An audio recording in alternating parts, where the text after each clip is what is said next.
When was the last time that you've been to a prison? When was the last time you knew someone who was directly affected by the prison system?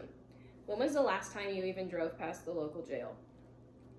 For a lot of us, these questions are hard to answer, and a lot of the time they make us uncomfortable to even think about. But today I want to discuss the importance of knowing the unjust conditions that prisoners face in the prison system in the United States. Prison was designed to punish those who disobey the law. However, these often brutal conditions are not always serving justice and sometimes inch closer to cruel and unusual punishment. So where do we draw the line between justice and cruelty?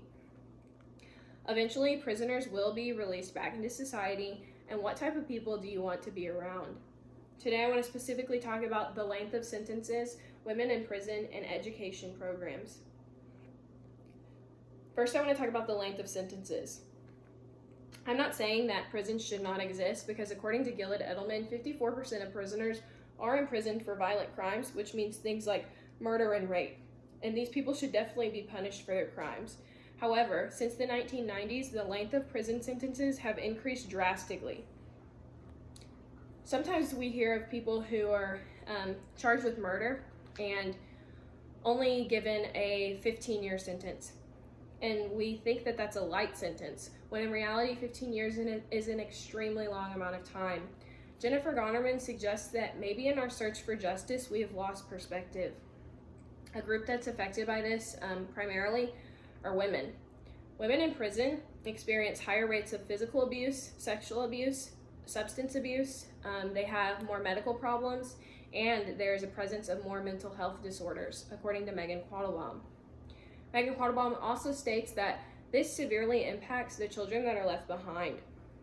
While these women are struggling, they're often not allowed to see their children at all, and as primary caretakers, these are role models in these children's lives, and these children may be completely turned off to the prison system that was set up to protect them.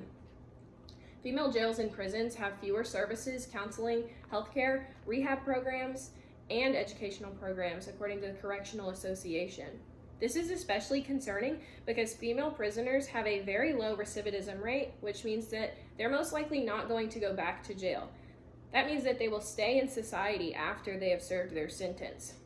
That also means that they will be struggling severely because they have not been trained at all vocationally or educationally and have not received treatment for any of the issues that might have put them in prison in the first place. That leads into my next point, which is education programs are extremely important in prisons. When George W. Bush was still governor of Texas, he instituted something called the Interchange Freedom Initiative. This Interchange Freedom Initiative, or IFI, was implanted to further education and training programs throughout prisons in Texas. It was founded on Christian principles, which provided the prisoners with something greater to hope in that was far bigger than themselves. And this was proven insanely effective. This reduced the recidivism rate to 8%, which is astoundingly low. In the prisons that focused on vocational and education training, the results were incredible. We all know that having served a prison sentence negatively impacts all future career options. The first question you're asked on a resume almost always is, have you ever been charged with a crime or felony? So the education that we provide prisoners should be focused on careers that are prevalent and will further provide success to those who have been released from prison. They need to be able to find employment after they leave prison, otherwise there will just be an unending cycle of incarceration. Both post-secondary courses and vocational training have proven to decrease recidivism, according to Chris Pryatowski. In summary, most people don't even know what's going on behind bars. Americans tend to have an out-of-sight, out-of-mind mindset when considering the prison system.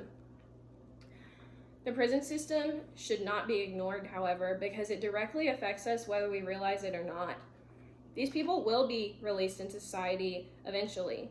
What happens when these prisoners have gone years, decades, or even 20 or 30 years with receiving no mental aid, no physical or educational assistance, who then is really to blame for the never-ending cycle of incarceration?